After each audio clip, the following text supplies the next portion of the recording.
La Chine appauvrit les Africains, mais rend riches et milliardaires plusieurs Européens.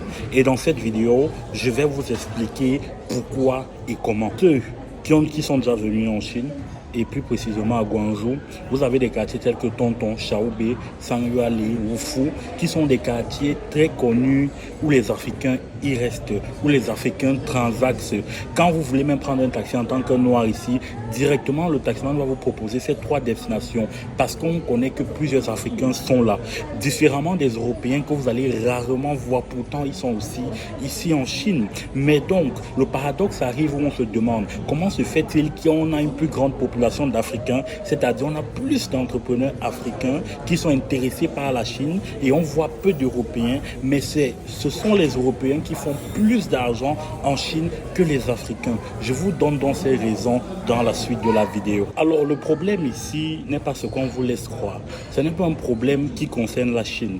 Ce n'est pas un problème qui concerne votre capital. Ce n'est même pas un problème qui concerne le produit ou le fournisseur. C'est tout simplement un problème qui concerne la méthode que vous adoptez pour pouvoir faire du business en Chine. La plupart des Africains ont une méthode très ancienne et très archaïque qui reste tout simplement d'acheter, de revendre et de faire du bénéfice. Mais cela n'est pas avantageux parce que quand vous prenez ce genre de méthode, vous ne prenez pas en compte les différents points. Le premier point dont vous ne prenez pas en compte est que vous n'analysez pas de manière concrète votre marché.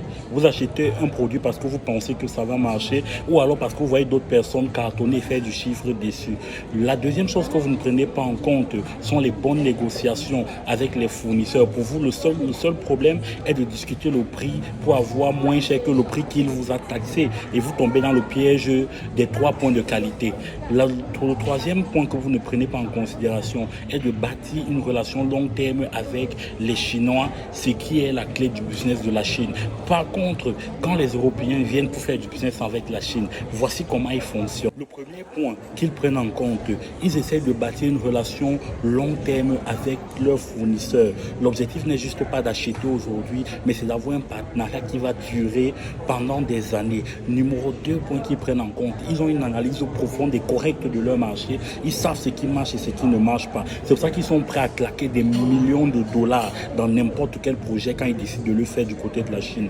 Numéro 3, ils ne viennent juste pas acheter ce qui est déjà là. Ils viennent avec une touche personnelle, une innovation et ça change toujours tout dans le business. Une fois que le Chinois vous voit différemment, c'est fini. Vous avez déjà gagné votre milliard avant même de l'avoir touché. Au thème de cette vidéo, j'aimerais juste dire aux Africains qui se sont déjà lancés dans ce business de l'achat en Chine, qui sont en Chine ou qui veulent venir en Chine, mes frères, agissez différemment.